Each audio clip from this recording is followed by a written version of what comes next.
Assalamu alaikum warahmatullahi wabarakatuhu. Ramadan Karim jenneeti jirra alaaf keessa teettanii sagantaa keenya qophii miiltoo faaya Orombeek Malti Miidiyaa Orombeek YouTube chaanaalii irraa kan nu hordofaa jirtan akkasumas ammoo hordoftoonni qophii kolleejii caayaa barnoota Yooyya Babaaroo jenneetiin jirra irra deebi'uudhaan barrii bara milkii nuuf haa ta'u jechuun qophiiwwan gurguddoo har'aa qabadhe keessaa sagantaawwan gurguddoo qophii miiltoo fayyaa isaan gurguddoo ta'an madaa'uu garaachaatii fi waa'ee bowwoodaana akkasumas ogeessa fayyaa Dr. Riyaadiin of cinaatti qabadha. Turtii muraasa booda walitti deebina. Jalqaba irratti akkuma waadaa isinii seenne waa'ee bowwoodaanaati. Egaa akaakuuwwan bowwoo yeroo ammaan kana dhibbantaa hedduudhaan keessattuu nama 20 keessaa namni tokko 100 keessaa namoota 5 ta'an bowwoodaanaa yeroo adda addaatti kallattiiwwan jijjiiratee dhufu irratti maal jedha saayinsiin akkasumas akkamitti mallattoolee isaa beekuu dandeenya maalirraa nutti ka'u kanaaf furmaan isaa maali kan jedhan. Egaa dhukkubbiin mataa yookiin bowwoon sababa namni mana yaalaa deemuuf keessaa isa ijoo ta'uun beekama. Bowwoon dhukkubbii mataa iddoo lamattis qoodama. Kunis primary headache bowwoo rakkina biraa irraa hin dhufnee fi secondary headache bowwoo sababa dhukkuba birootiin dhufu jedhameet iddoo lamatti qoodama. Sammuu keessattii fi qaamota sammuu fi lafee yookiin buqqee jidduu jiran keessatti dhiigni jiguun wanjalloo fi infekshinii tokko tokko akkasumas miidhamuu rukutamuu sammuu sababa ta'anii dhukkubbii mataa fiduu danda'an. Kunis dhukkubbii mataa bowwoo akkanaa kun secondary headache yookiin ammoo bowwoo gulantaa lammaffaati. Garuu bowwoon dhukkuba biroo malee mul'atan primary headache keessaa kan migraine headache yookiin bowwoo daanaa jedhamu kuni maali kan jedhu wajjin ilaaluuf deemna. Caqastoota keenya bowwoo daanaan uumamuun dhukkubbii mataatiif saaxilamuu irraa kan dhufuudha. Waggaa tokko keessatti dubartoonni dhibbantaa 15 ta'aniif dhiironni dhibbantaa 60 bowwoo daanaa kanaan rakkachuu ni danda'u jedhamee tilmaamama. Bowwoo daanaa dhukkuba mataa cinaa tokko yeroo hedduu akkasumas cinaa lachuutiin alatti mallattoolee armaan gadii agarsiisa.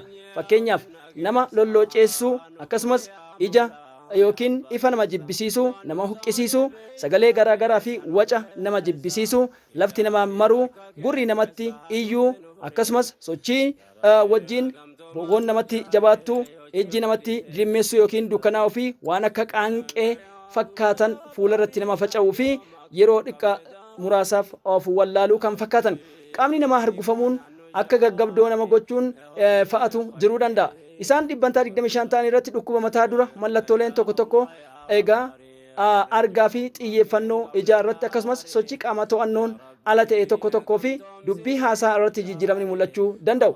Bowwoon kun namoota isaan qaban irratti sababa garaagaraatiin deddeebi'ee kan dhufu yoo ta'u yeroo turtii inni deddeebi'uuf yeroo namatti deebi'es hammi inni nama irra turus hammi dhukkubbiin kun namatti cimus egaa kallattii adda addaa fi akkuma amala adda addaati. Wantoota sababa adda addaatiin namatti kaasan keessaa bowwoo daanaa kanaaf ifa guddaa ta'eef saaxilamuu, waca yookiin sagalee guddaa ta'e tokkoon of saaxiluun, beelahuu yookiin nyaata keenya yeroo yeroon nyaachuu dhabuun, haalaan cinqamuu fi dhiphachuu sababa jijjiirama hormooniitiin wal qabateen akkasumas gama dubartoota irratti yeroo xurii yookiin laguu dhufu dugdi kan dhufu yoo ta'u hirriba gahaa rafee dhabuudhaan akkasumas hirriba heddummeessuunis alkoolii baay'isanii dhuguu wantoota sababa jechuudha triggers bowwoo daanaa akka namatti deebi'u godhan keessaa isaan kun yoo ta'u egaa bowwoo kanaaf maal haa goonu?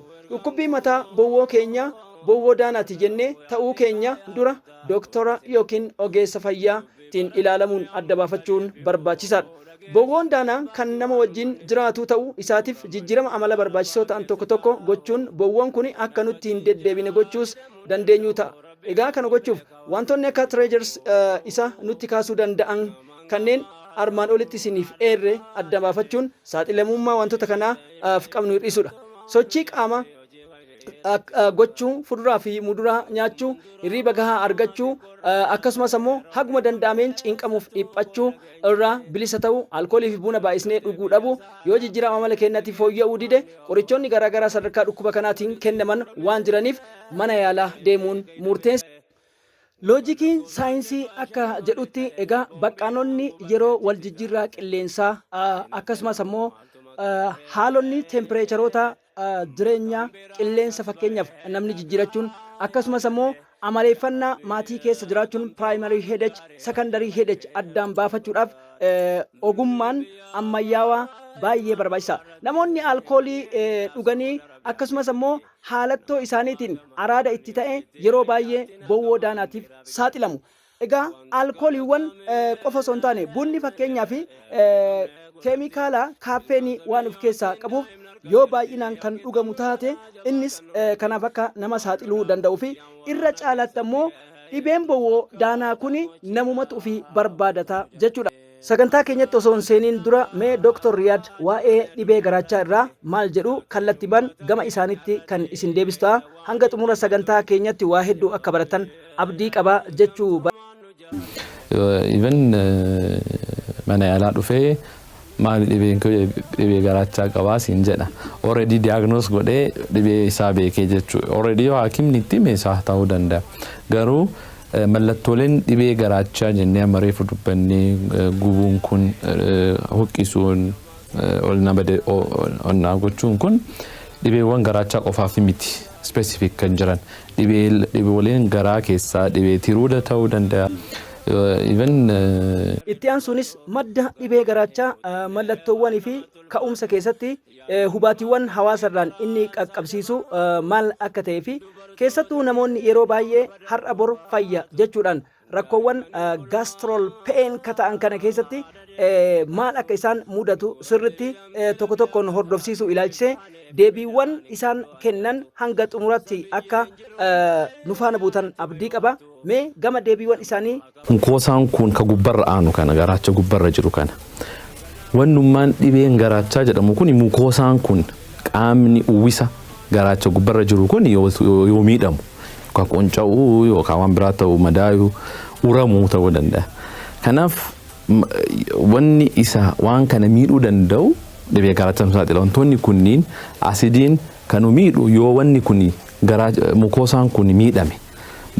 Uumamaan qaamni keenya dhibbantaa 25 baakteeriyaa akka qabuu fi egaa H. pylori ka jennu kan suura irratti argaa turtan kana waa'ee ka'umsa H.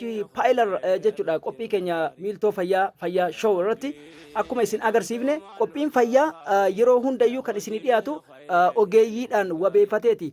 Wantoota isaan asirraa isin dabarsan tokko tokkoon hiikoo furmaata fayyaa keenya taasifachuun mee gama isaanittiin isin deebisa nafaana bu'a.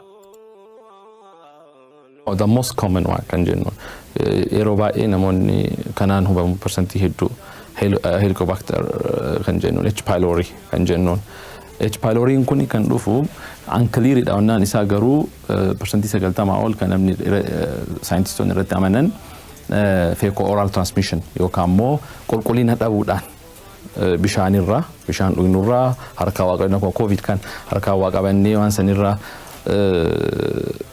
waan akkasiitiin wannaa gochuu danda'an amma sigaaraa arsuun jimaan kunniin garaacha keenya mukoosaa laayiniin jenna garaacha keenya kun wanni irraa dalagame waa sadii mukoosaa external mukoosaa jennan afaan meedikaalaatiin mukoosaan kun ka gubbarra aanu kana garaacha gubbarra jiru kana wannummaan dhibeen garaachaa jedhamu kun mukoosaan kun qaamni uwwisa garaacha gubbarra jiru kun yoo miidhamu yookaan qonca'uu yookaan waan biraa ta'uu madaa'uu uramuu ta'uu danda'a.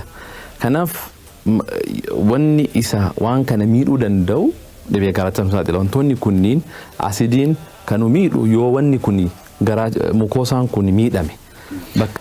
Even mana yaalaa dhufee maal dhibee garaachaa qabaa siin jedha.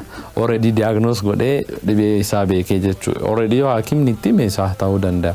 Garuu mallattooleen dhibee garaachaa jennee amaree fudubbannee gubuun kun huqqisuun onnaa gochuun kun dhibeewwan garaachaa qofaaf miti specific kan jiran dhibeewwan garaa keessaa dhibee tiruuda ta'uu danda'a. Even mana yaalaa dhufu. Rakkoowwan badada malee akkasumas turuu fi ofirratti rincicuu irraan dhibeen garaachaa babal'achaa deemuun akkasumas ammoo maxxantoota hedduu isaaniitiin wal qabachuun kana malees nyaatota hedduu kan mi'eessaan itti baay'ate yookiin kolesterooliin itti baay'ate dhibee garaachaa keenya babal'isuu akka danda'us dubbatama. Histamiin blocker jennaani wantoonni kunniin hanga endoscopy surgical management akkanatti qoqqoodinsa akkana qaba. Kan asidii namarraa dhaamsu namoonni amma shirappii jira. Shirappiin sun gaariidha. Namni faarmaasii fudhatee bitatu sun bitatee yeroo nama garaachisa gubu fayyadamu sun gaariidha. Waan biraa fayyadamurra waan akkana fayyadamuun irra gaariidha. Maaliif shirappiin sun oomishameef purpose kanaaf guyyaan si'a sadii yoo mallattoolee akkana qabaatu taate gorsa hakimaa wajjin waan akkana yoo ka fudhatu taate baay'ee gaariidha. Kiniiniiwwan jiran wannaa gochuu danda'an amma sigaaraa arsuun jimaan kunniin garaacha keenya mukoosaa laayiniing jenna. Garaachi keenya kun wanni irraa dalagame waa sadii mukoosaa external mukoosaa jennan afaan meedikaalaatiin. Mukoosaan kun ka gubbarra aanu kana garaacha gubbarra jiru kana.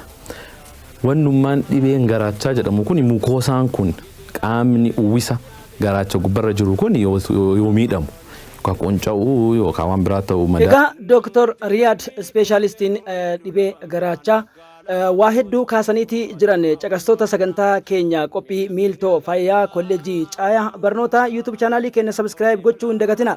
Kana qofaa miti egaa of eeggannoowwan gochuu qabnu akkasumas ammoo dhiphinaa fi dhibee garaachaa maaltu walitti fida rakkoowwan hawaasummaa bu'uurri ammoo akkamitti dhibee garaachaatiif nama saaxilu kan jedhanis isaan ijoo har'atti kaasne keessaa. Kana malees maastikaa alanshuu fi wantoonni hedduun fakkeenyaaf osoo nyaanni kennan dhiyaatin beelofnee maastikaa yoo alanshine asiidiin garaacha kan hydrochloric acid jedhu garaachi kenna waan nyaata dhiyeessineef see banamuudhaan gubbaa kanatti faca'uudhaan rakkoo gurguddaa akka geessuu fi ciminni asiidii hydrochloric acid gulantaawwan hedduutti baay'ee ulfaataa waan ta'eef kunuunsa garaacha keenya qabiyyeewwan madaala nyaataarraa kaasee akkasumas ammoo boqonnaawwan sammuu taasisuudhaa fi qulqullina keenya eeguun H. pylori baakteeriyaa irraa of baraaruun murteessaa akka ta'es dhaamameeti jira. Kana qofaa miti qophiiwwan keenya har'aa keessatti waa'ee bowwoo daanaattis deddeebisneetiin kaasneeti jirra. Dhibeewwan hariiroo kanaa fi kan kana fakkaatan irratti maal hojjetamuu akka qabus kan nu dhaaman Dr. Riyaadi maqaa daawwattoota keenya kan caayaa kolleejjiitiin hin galateeffannaa. Caqastoota keenya qophiin keenya miiltoo fayyaa waa'ee H. pylori baakteeriyaa fi dhibee garaachaa yookiin madaa'uu garaachaa akkasumas ammoo waa'ee bowwoo daanaa irratti furmaatota jiran tokko lama jedhaniitiin kaa'aniiti jiru. Dhaloonni yoomillee barati taanaan dhaloonni yoomillee madda dhibee eega dhibameetii dhibeedhaan ciisee siree irratti miidhamuudhaan yookiin jimbiilfachuu osoo hin taane jalqaba irratti maal gochuu akka qabuu fi of eeggannaawwan keessattuu sochiiwwan hawaasaa guyyaa ta'an irratti kan nu dhaaman yoo ta'u boqonnaawwan gurguddoo fayyaa keessatti dhibeen garaachaa akkasumas bowwoon daanaa haalaan cimaa ta'uu isaatii fi keessattuu kallattiiwwan bowwoo daanaadhaa gama fuulduraa gama cinaatii fi akkasumas lameen bitaa mirgaa isaanii akka miidhuu danda'anis dubbachuudhaan kana malees egaa dhibeen kamiyyuu yeroo si qabu waa hunda caalaa dhibeewwan hariiroo dhibee bowwootiin wal qabachuu isaaniiti kan nu himanii. Sagantaan keenya har'aa kana fakkaata. Subscribe, like, comment, share nu godha. Galatooma.